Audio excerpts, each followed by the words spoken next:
안녕하세요. 저는 다음 달 출산을 앞둔 30대 후반의 임산부입니다. 이 시기 임산부 대부분은 남편과 함께 아기용품을 준비하고 태어날 아기의 얼굴을 상상하며 행복한 시간을 보내겠지만 저는 남편과 이혼하고 친정엄마와 함께 출산 준비를 하고 있어요. 제 이야기를 적기 위해 지난 임신 기간을 떠올려 보니 다사다난이라는 단어가 떠오릅니다. 제 인생을 통틀어서 이렇게까지 화를 낸 적이 있었나 싶을 정도로 화를 많이 냈고 잘 풀리지 않은 현실에 답답해하며 스트레스를 많이 받았던 것 같아요. 출산을 앞두고 마음으로만 간직하고 있기에는 너무 속상하고 힘들어서 오늘 여기에 저의 한풀이를 한번 해볼까 합니다. 아는 동생의 푸념이라 생각하시고 끝까지 잘 들어봐 주세요. 우리 규민이가 대기업에 다니는 거 아시죠? 제가 혼자 이렇게까지 아들을 키우기 정말 힘들었어요. 그래서 저는 같은 대기업에 다니는 여자와 결혼을 시키려고 했는데 사람 인생은 우리네 마음대로 안 되네요. 그렇죠?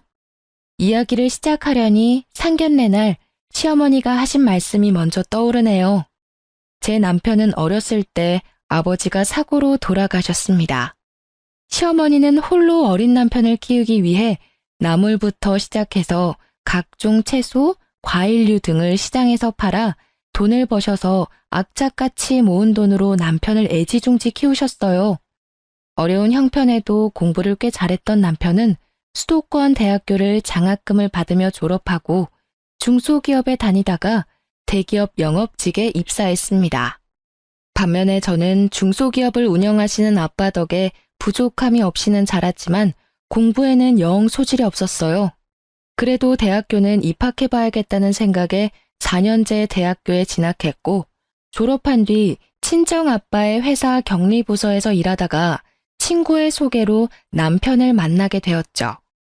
남편과 저는 성격이 정반대였습니다. 저는 제 생각과 의견을 확실히 말하고 따질 건 따지는 성격이었지만 남편은 조심스럽고 자기 생각을 잘 말하지 않는 성격이었어요. 특히 시어머니의 말은 절대적으로 따르는 사람이었습니다. 저는 남편의 그런 모습이 가정적으로 보였어요. 그러나 친정 부모님의 생각은 달랐습니다. 상견례 내내 자기 아들 자랑하기에만 바쁜 시어머니, 그리고 시어머니의 말씀에는 무조건 순종하는 남편의 모습에 결혼을 반대하셨어요. 그때 부모님의 말씀을 듣고 결혼을 하지 말았어야 했는데 사랑의 콩깍지가 제대로 씌워진 저는 그 당시에 애타는 부모님의 마음이 하나도 보이지 않았습니다. 상견례를 마치고 집에 온 부모님은 걱정스러운 표정으로 저에게 한마디를 하셨어요.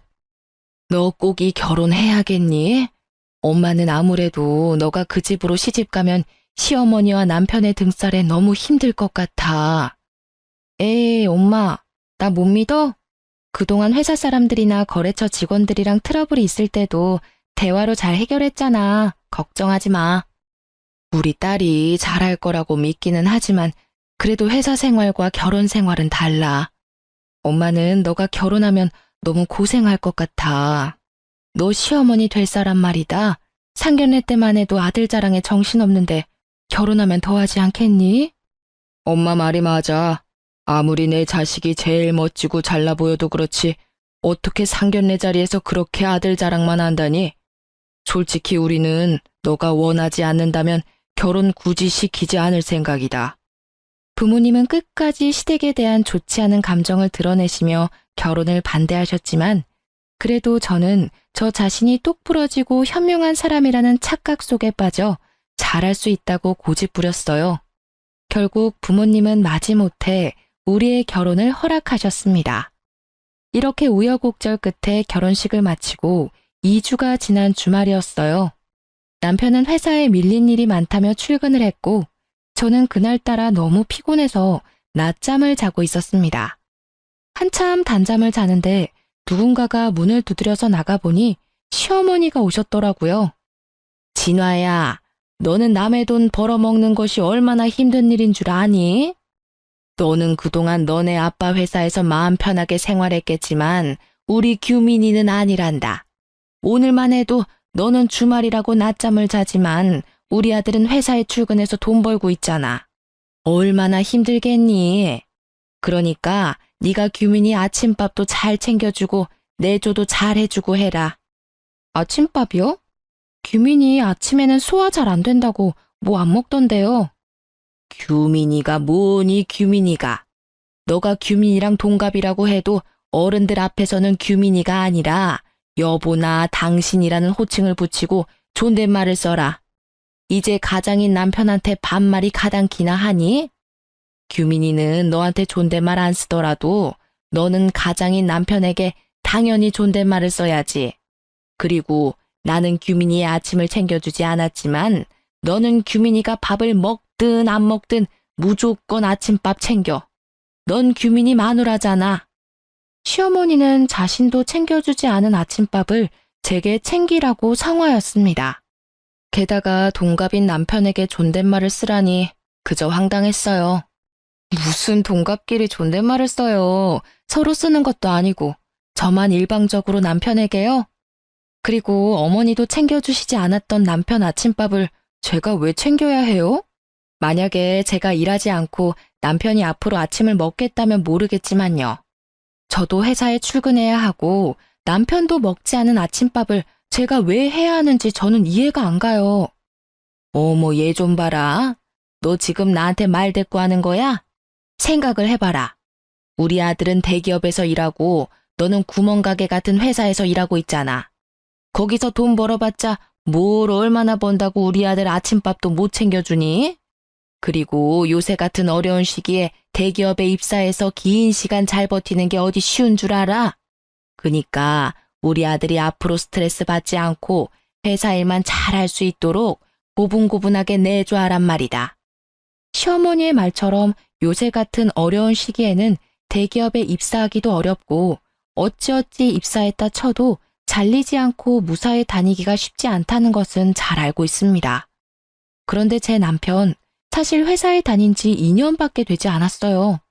대학교 졸업 후 원하던 대기업에 취업이 되지 않아 중소기업에서 일하다가 우연히 대기업에 입사하게 된 것이었습니다. 물론 그것도 대단한 일이긴 하죠. 하지만 고작 2년 다녀놓고 엄청나게 오래 다닌 것처럼 떵떵거리며 말씀하시는데 기가 막혔습니다. 누가 들으면 어머니 아들 10년 일한 줄 알겠어요. 2년밖에 일 안 했으면서. 그리고 제가 한마디 더 하자면요. 저희 아빠 회사 구멍가게 아니에요. 물론 대기업만큼 크지는 않지만 그래도 이렇게 무시당할 만큼 작은 회사는 아니라고요. 뭐라고? 시어미한테 이게 무슨 말버릇이니? 지금이 조선시대였으면 말이다. 대기업에 다니는 우리 아들은 양반이고 구멍가게 같은 너네 아빠 회사에 다니는 너는 노비, 종이었다 이거사. 양반집에서 노비 같은 너를 받아줬으면 그냥 가만히 하라는 대로 할 것이지 어디 눈을 부라리고 시애미한테 말대꾸야? 어머니가 저희 친정 구멍가게 수준이라고 무시하시니까 그러죠. 그리고 지금 시대가 어느 시대인데 직장에 따라 사람을 평가하고 나눈답니까? 밖에서 그런 이야기하고 다니시면 사람들이 어머니 욕해요. 그러니까 절대 앞으로 그런 식으로 이야기하지 마세요. 아무리 시대가 변해도 보이지 않는 사회에 계급이 있는 거야. 알겠니?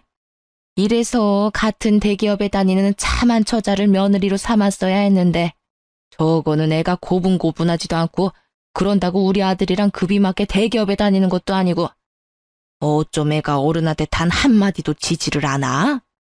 저는 시어머니의 발언에 황당하고 기가 막혔습니다. 21세기의 대기업, 중소기업 운운하며 사람을 양반, 노비로 급을 나누는 게 말이 되나요? 그리고 솔직히 대기업이라고 해서 무조건 복지나 근무 환경이 좋은 것도 아니고 중소기업이라고 해도 급여나 복지가 좋은 회사들도 많이 있지 않습니까? 게다가 아빠의 회사는 중소기업이지만 대기업 못지않게 월급도 많이 주고 복지도 좋기로 소문난 회사였어요. 이런 아빠의 회사를 구멍가게라고 하며 무시를 하니 저도 가만히 있을 수가 없었습니다. 저는 제 성격상 시어머니께 마음에 없는 소리 하기도 싫었고 그저 저의 솔직한 생각을 말한 것뿐인데 시어머니는 제게 크게 화를 내셨습니다.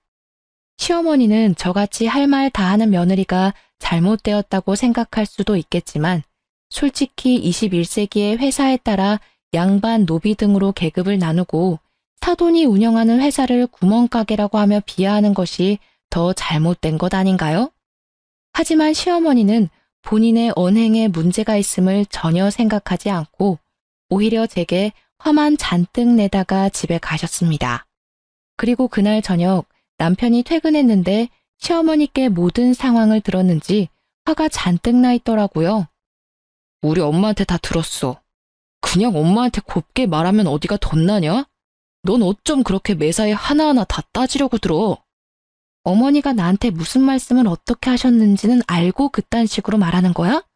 다짜고짜 화부터 내기 전에 상황 파악 먼저 하지 그래? 대충 들었어. 우리 엄마가 너가 우리 집안 사람이 되었으니 기강 잡으려고 조금 뭐라고 하신 것 같은데 그냥 알겠다고 하면 되는 거 아니야? 기강? 야, 우리 부모님이 언제 너한테 기강 잡는답시고 막말한 적 있냐? 그리고 어머니가 나한테 무슨 말씀을 하셨는지 알아? 우리 아빠 회사가 구멍가게란다. 솔직히 내가 다니는 회사처럼 대기업은 아니잖아. 그리고 우리 엄마가 옛날에 시장에서 일하셔서 말이 원래 거칠어. 그거 모르고 결혼한 것도 아니면서 왜 그래? 그래, 네가 다니는 그 잘난 회사에 비해선 규모가 작으니까 우리 아빠 회사가 구멍가게 수준인 건 그렇다 치자. 그런데 어디 그뿐인 줄 아니? 대기업에 다니는 너는 양반이고 중소기업에 다니는 나는 노비란다. 내가 노비라는 소리를 들으면서도 참고 있었어야 해? 우리 엄마가 그런 말을 했다고? 그건 못 들었는데. 아무튼 엄마가 말은 거칠어도 마음은 여린 분이니까 너도 욱하지 말고 그냥 그러려니 하고 살아. 너는 그게 가능해도 나는 절대 그렇게 못해. 내가 어머니한테 말하지 못할 게 뭐야? 넌 그래도 며느리잖아. 그냥 어른인 우리 엄마한테 좀 지고 살면 안 돼? 적당히 한 귀로 듣고 한 귀로는 흘리면서 살면 안 되냐고. 야, 내가 너랑 결혼하면서 너네 집 힘들다고 해서 이 집도 해오고 결혼식 비용이나 혼수도 다 반반으로 했는데 노비라는 소리나 들으며 무시당하면서 살아야 해? 난 그렇게는 못 살아. 솔직히 저희 부모님은 시댁에 기죽어 살지 말라는 의미에서 신혼집을 마련해 주셨습니다. 그것도 남편 회사가 서울에 있으니 남편 회사 근처로 마련해 주셨죠. 반면에 시댁은 남편이 대기업에 다녀도 경제적으로 넉넉하지 않다는 이유로 아무것도 해주시지 않았어요. 그러면서 도리만 강요하는 시어머니한테 화를 내는 저를 남편은 이해하지 못했습니다. 우리는 합의점 따위는 없는 평행선 같은 싸움을 했고 그 뒤로 남들은 깨를 볶는다는 신혼임에도 불구하고 남남처럼 아무 말도 하지 않고 지냈어요. 그렇게 일주일이 지났습니다. 한동안 냉전 상태였던 남편이 제게 할 말이 있는지 쭈뼛쭈뼛 다가오더라고요. 다음 주 주말에 약속 잡지 마. 사실 엄마가 이모들이랑 개모임에서 1년에 한 번씩 펜션 잡아서 1박 2일로 놀러가. 이번에는 우리 쪽에서 준비해야 하는 차례라서 다음 주로 펜션 예약해놨어. 너도 같이 가야 해. 그럼 다음 주에 시이모님들 모시고 1박 2일 여행을 가야 한다고? 그런 걸 너 혼자 일방적으로 정하면 어떡해? 내가 말을 하려고 해도 너가 화가 잔뜩 나 있는데 어떻게 말을 거냐? 뭐 어찌 됐든 지금 말하잖아. 그리고 이미 펜션 예약도 다 해서 너는 그냥 다음 주에 이모들이랑 같이 여행이나 가면 되는데 뭘 걱정이야. 아무리 그래도 시이모님이 두 분이나 계시는데 내가 얼마나 불편할지는 생각 안 해? 우리 이모들이 널 잡아먹기라도 하냐? 그리고 매번 가는 것도 아니고 1년에 딱 한 번, 1박만 하는 건데 뭐가 그리 걱정이야. 아휴, 말을 말자. 펜션은 어디로 잡았는데? 남편은 강원도 쪽으로 펜션을 잡았다며 펜션 이름을 제게 알려주었습니다. 핸드폰으로 찾아보니 시설도 깔끔하고 바닷가 앞쪽이라 분위기도 꽤 좋아 보였어요. 그런데 주말 가격을 보니 1박에 무려 140만 원이나 하더라고요. 뭐야, 1박에 140만 원? 설마 이 돈 다 낸 건 아니지? 당연히 냈지. 이번에 우리 결혼하며 이모들한테 축의금도 꽤 받았고 게다가 너는 중소기업이지만 사장님 딸이고 나는 대기업 사원인데 친척들한테 당연히 우리가 사야 하는 거 아니야? 야, 우리가 부부인데 100만 원이 넘는 금액을 쓰려면 서로 상의를 해야 하는 거 아니야? 나한테는 말 한마디도 없이 네 마음대로 그 금액을 막 써? 내가 우리 집 여행해서 네 돈 달래? 어차피 내가 번 내 돈으로 펜션 비용 결제하겠다는데 뭐가 잘못됐어? 넌 좀 따지고 들지 마. 우리는 서로 이해하지 못했고 그 뒤로도 만나기만 하면 원수처럼 싸워댔습니다. 하지만 원래 신혼 때는 치약 짜는 것이나 양말 벗는 것과 같은 사소한 것으로도 많이 싸운다고들 하니까 남편과 저 또한 서로 맞춰가는 과정이라고 생각했어요. 그렇게 일주일 뒤 저는 시어머니와 시이모님들을 모시고 남편이 예약한 펜션으로 떠나게 되었습니다. 확실히 1박에 100만 원이 넘는 곳이라 그런지 시설이 정말 좋았고 그래서인지 시어머니도 시이모님들 앞에서 뿌듯해 하시는 것이 보였어요. 비싼 곳이라 그런지 정말 좋구나. 그런데 이거 누가 돈을 냈니? 당연히 내가 돈 냈지. 근데 왜요? 참나. 우리 아들 주말에도 쉬지 않고 일했는데 그 돈 쓰기 아까워서 그러지. 다음부터는 진화 네가 번 돈으로 펜션도 예약하고 하려무나. 저번에 그랬잖아. 너희 친정 구멍가게 수준 아니라고. 어디 너희 친정 수준 한번 봐보게. 다음 여행 때는 진화가 펜션도 직접 예약하렴. 그래, 우리 동생도 이제 좀 여유롭게 살아야지. 솔직히 우리 동생 그동안 혼자 규민이 키우면서 힘들었으니 이제 노년에는 며느리 효도 받으면서 살아야지 않겠어? 진화 너가 이제 시어머니 잘 모시고 여행도 좋은 곳에 여기저기 다니고 해. 맞아, 진화야. 우리 엄마 고생 많이 하셨으니까 이제 우리 엄마한테 효도하면서 살아. 가재는 개편이라더니 시이모님들과 남편은 하나같이 시어머니한테 효도해야 함을 강조하셨습니다.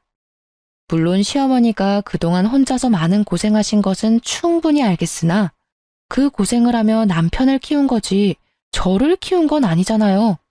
막말로 시어머니가 저 아기 때 저를 돌봐주신 것도 아니고 제가 학교 다닐 때 학비를 대주신 것도 아닌데 제가 왜 시어머니한테 효도할 것을 강요받아야 하는지 이해가 잘 되지 않았습니다.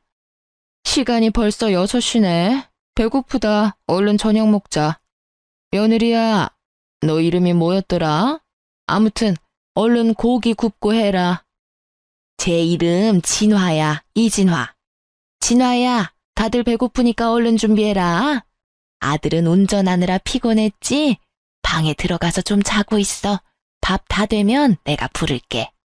알았어. 운전했더니 피곤하긴 하네. 그럼 나 조금만 잘 테니까 밥 다 되면 불러줘. 시어머니는 남편에게는 방에 들어가라고 하고 제게는 저녁상을 준비하라고 시키셨습니다.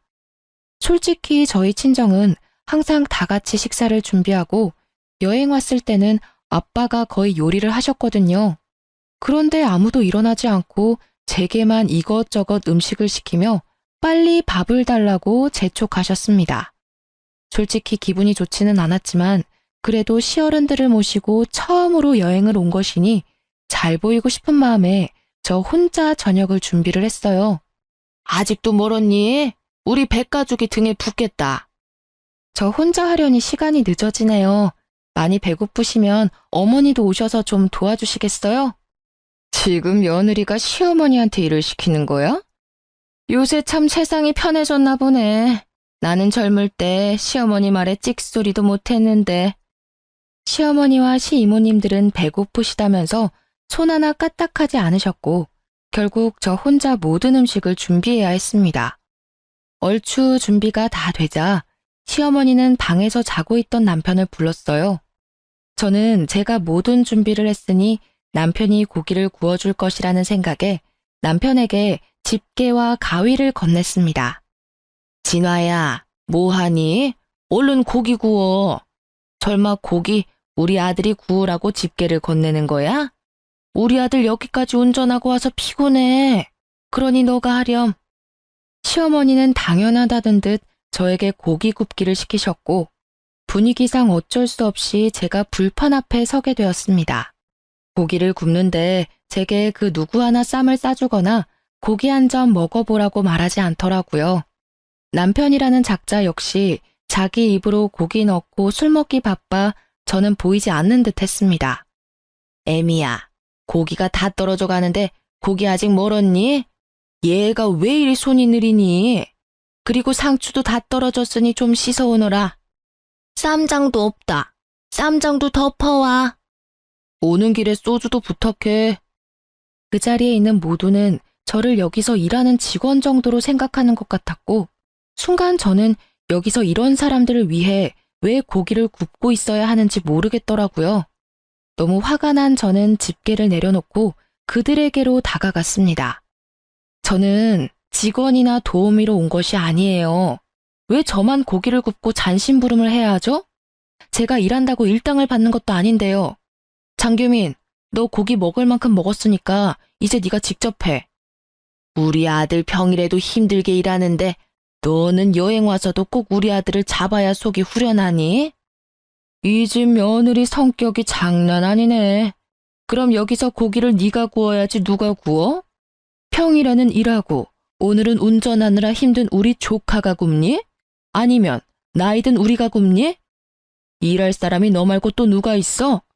원래 이런 데서는 당연히 며느리가 해야 하는 거야. 죄송한데 저는 온 가족이 다 함께 식사 준비하는 집안에서 자라서 이모님 말씀대로 하지는 못하겠네요. 그리고 자꾸 남편은 평일에 일하느라 바쁘다고 하시는데 저도 평일에 일하느라 바쁘고 피곤해요. 그래봤자 너네 부모님이 운영하는 코딱지만한 회사인데 거기서 일해봤자 무슨 일을 얼마나 한다고. 야, 원래 며느리는 시댁에서 일하는 사람이야. 잘 알지도 못하면서. 빨리 네 자리 가서 고기나 구워. 분위기 깨지 말고. 저는 이런 대우 받으며 이 자리에 더는 못 있겠네요. 그리고 제가 여기 있어서 분위기가 깨지는 것 같으니 저는 집으로 가겠습니다. 저 빼고 가족끼리 좋은 시간 보내세요. 참, 밤이라서 버스가 없으니 제가 자동차 끌고 갈게요. 내일 새벽부터 버스 다닐 테니까 알아서 버스 타고 오세요. 저는 방에 들어가 제 짐과 차 키를 챙겨 펜션을 나왔습니다. 남편과 시어머니는 저를 붙잡으려 했지만 화가 잔뜩 난 저는 도무지 그 자리에서 1분 1초도 같이 있을 수 없었어요. 아무리 며느리이고 어른을 공경해야 하는 젊은이라고는 하지만 저를 가족이 아닌 직원 정도로 보는 사람들과 저의 황금 같은 주말을 보내기는 싫었습니다. 집으로 가는 길에 남편과 시어머니가 돌아가며 전화를 수십 통을 했지만 저는 받지 않았어요. 그렇게 2시간 정도 달려 빈 신혼집에 도착한 저는 혼자 맥주 한 캔을 먹고 잠이 들었습니다. 그리고 다음날 밤이 다 돼서야 남편이 화를 잔뜩 내며 집에 왔어요. 야, 집에 가려면 그냥 갈 것이지 차는 왜 가지고 가? 너가 차 가지고 가는 바람에 이모님들이랑 엄마 짐 들고 오느라 얼마나 힘들었는지 알아? 그건 그렇고 우리만 고기 먹은 게 그렇게 속상했어? 고기 좀 적게 먹은 게 여행 다 때려치우고 올 만큼 화를 낼 일이냐고. 너가 방에 가서 잘 동안 나는 계속 일했어. 가자마자 짐도 제대로 못 풀고 상추 씻고 고기 굽고 있었다고. 고깃집 직원처럼. 고깃집 직원은 차라리 일당이라도 받지. 나는 뭐야? 고기 너만 구운 게 그렇게 억울하고 속상했냐? 그래, 그럼 일당 줄게. 옛다, 여기 수고비 10,000원. 됐지? 남편은 제 앞에 10,000원짜리 지폐 한 장을 던지고는 큰 방으로 들어가 버렸고 그날 밤 남편은 나오지 않았습니다. 혼자 거실에 앉아 있는데 제 생각은 눈꼽만큼도 없는 남편과 같이 살아야 할지 말아야 할지 고민이 되더라고요. 솔직히 이혼녀가 되기는 싫은데 또 이렇게 살기는 더더욱 싫었던 저는 밤새 고민 끝에 어렵게 이혼을 결심했습니다. 그날 저녁 저는 퇴근하고 온 남편에게 이혼 서류를 내밀고 친정으로 향했어요. 부모님께 그동안 있었던 일들을 다 이야기하니 그런 막대먹은 시댁과는 아기 생기기 전에 빨리 정리하는 게 낫다고 하시며 저를 위로해 주셨습니다. 그런데 문제가 생겼어요. 유달리 몸이 피곤하고 이상해서 혹시나 하는 마음에 임신 테스트기를 해보니 아기가 생겨버린 거예요. 병원에서 확인해보니 6주 차였고 아기의 심장 소리를 들으니 뭔가 마음이 뭉클해지고 눈물이 핑 돌더라고요. 사실 그때까지도 저는 남편과 시댁에 화가 많이 나서 이혼하고 싶은 생각뿐이었습니다. 그런데 아기가 생기니 편부모 밑에서 클 아기가 걱정되어 감히 이혼을 선택하지 못하겠더라고요. 난 이 아기를 아빠, 엄마가 다 있는 온전한 가정에서 잘 키우고 싶어. 그런데 시어머니가 나를 가족이 아닌 마음껏 부려먹어도 되는 사람 정도로 생각하시고 우리 친정을 무시하는 것이 정말 기분이 나빠. 솔직히 입장 바꿔 생각하면 너라도 그러지 않겠어? 뭐, 기분이 좋지는 않겠지. 그래서 말인데, 나 임신할 기간만이라도 스트레스 받지 않게 너가 중간 역할 좀 잘 해줄래? 시어머니가 나한테 친정 무시하는 발언하지 못하도록 너가 좀 도와줘야겠어. 우리한테 온 이야기 지켜야 하잖아. 내가 무슨 수로 어떻게 돕길 바라는데?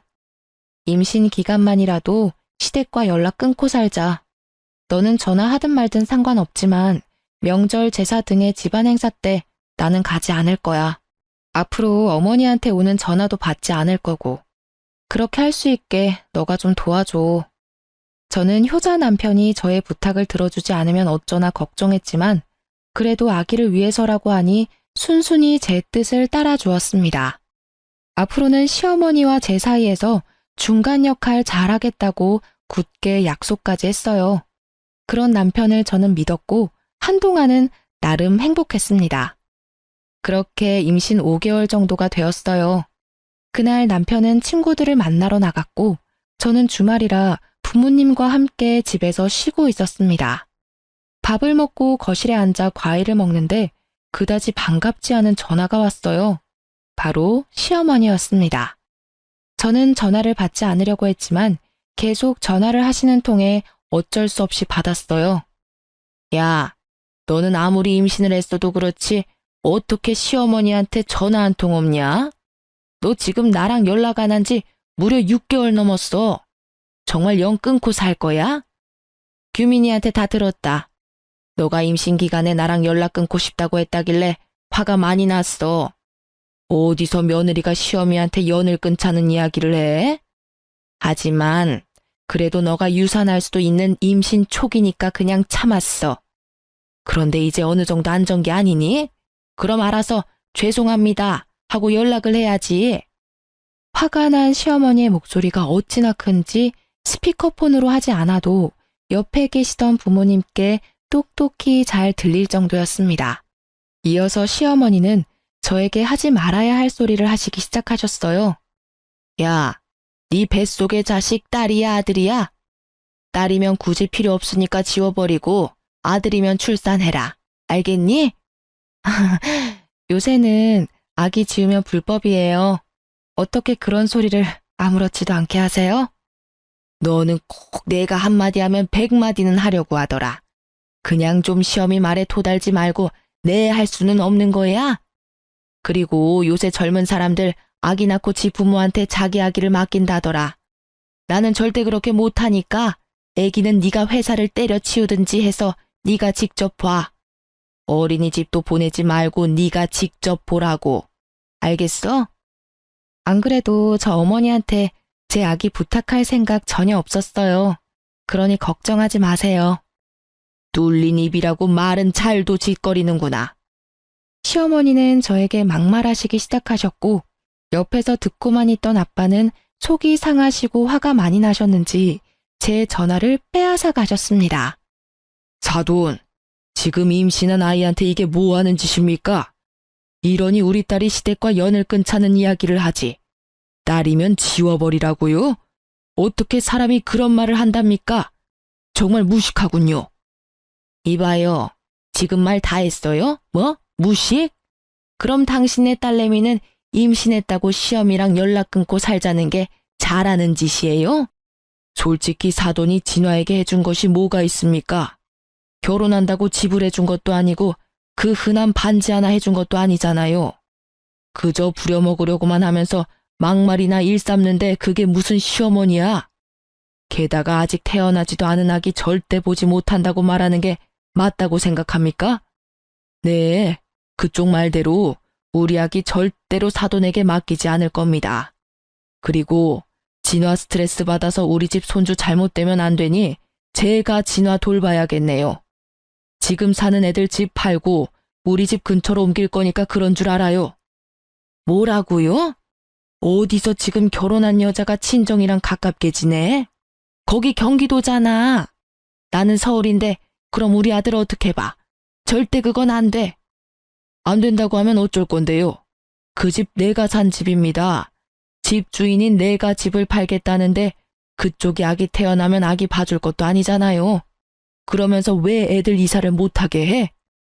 거기로 가면 서울에 있는 우리 아들은 출퇴근을 어떻게 하라고요? 어쩜 자기 딸만 생각하고 내 아들은 자식도 아닌가요? 이봐요. 사위도 자식이야. 나야말로 하고 싶은 소리네요. 이봐요. 며느리도 자식이에요. 세상에 임신한 자식한테 소리 빽빽 지르는 어미가 어디에 있답니까? 아무튼 그렇게 알고 전화 끊습니다. 사실 아빠 회사는 경기도 쪽이고 남편의 회사는 서울이었기에 아빠가 신혼집 구해주실 때 남편의 회사와 가까운 곳으로 일부러 구해주셨습니다. 그런데 시댁에서 이런 식으로 나오니 아빠는 더는 멀리 둬서는 안 될 것 같다며 우리에게 경기도로 이사 오라고 하셨어요. 솔직히 처음에는 홧김에 하시는 말씀인 줄 알았습니다. 그런데 한 달 뒤 친정집 근처에 꽤 괜찮은 신혼집을 구해주셨고 결국 우리는 남편 회사에서 2시간 30분이나 걸리는 곳으로 이사를 하게 되었습니다. 남편은 처음에는 너무 멀다고 반대했지만 집에 대한 지분이 전혀 없기에 찍소리 못하고 따라왔죠. 그런데 출산 3달을 앞두니 배가 많이 나와 점점 힘들었고 집에 있는 남편에게 도와달라고 했지만 남편은 자신도 바쁘다며 신경도 써주지 않았어요. 주말에 친정에서 부모님과 함께 보내고 있는데 시어머니한테 전화가 왔습니다. 니네 부모 옆에서 사니까 좋냐? 너 오늘이 무슨 날인지는 알아? 무슨 날인데요? 어머니 생신도 아니고 남편 생일도 아니잖아요. 네 시아버지 제사이다. 며느리가 돼서 어떻게 그런 것도 모르니? 그니까 얼른 우리 집으로 튀어와.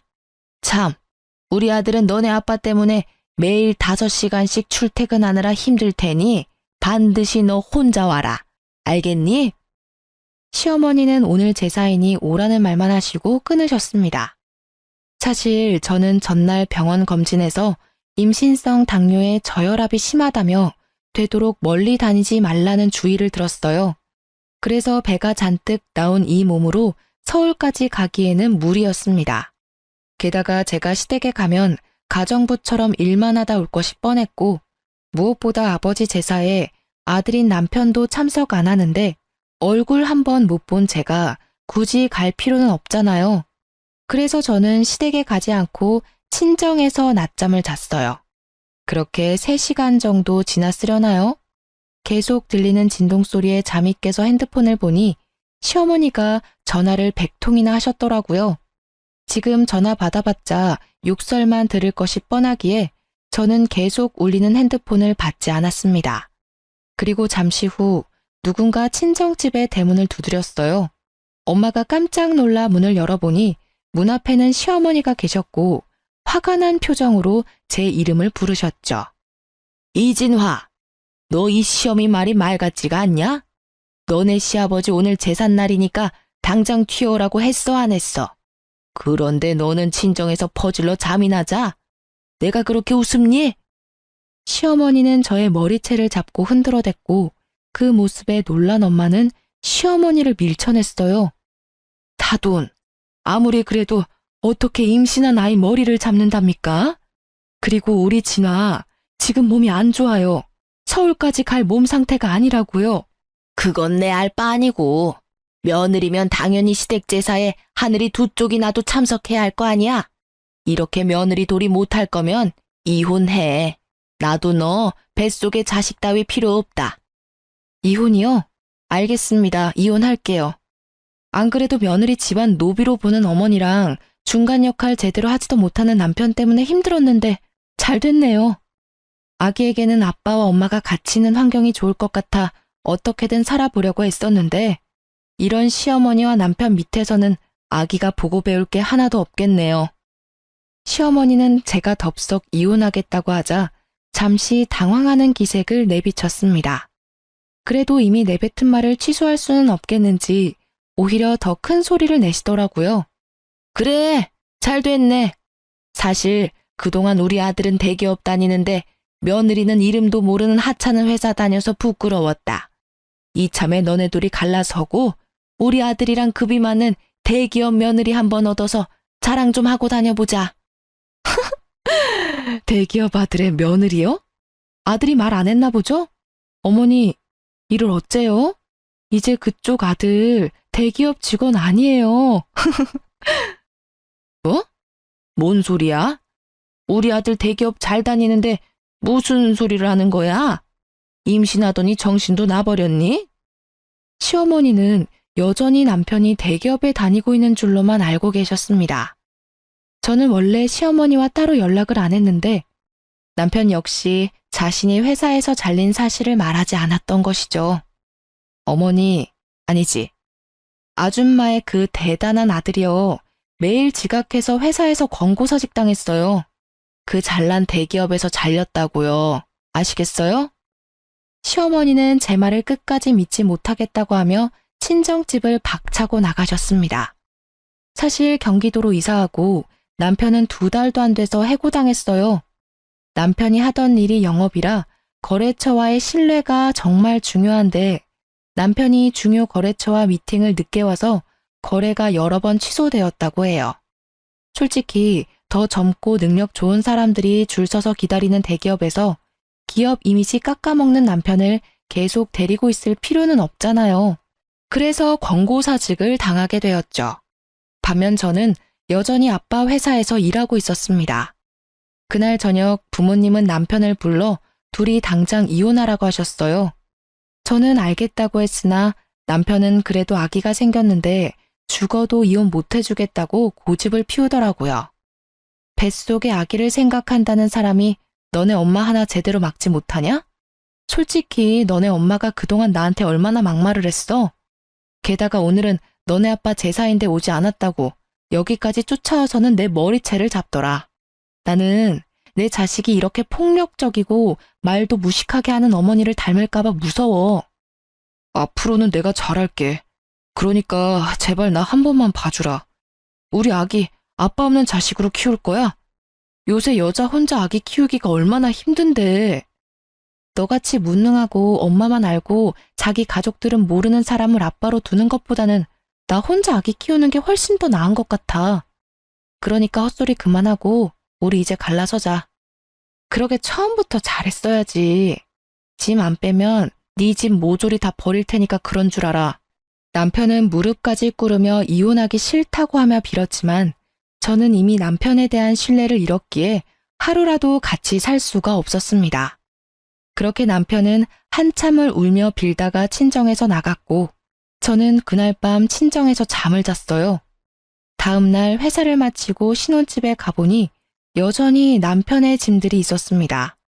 확 버리려다가 그래도 최소한의 예의는 지키고 싶어서 남편의 짐을 대충 구겨 넣고 시댁에 퀵으로 보내버렸어요.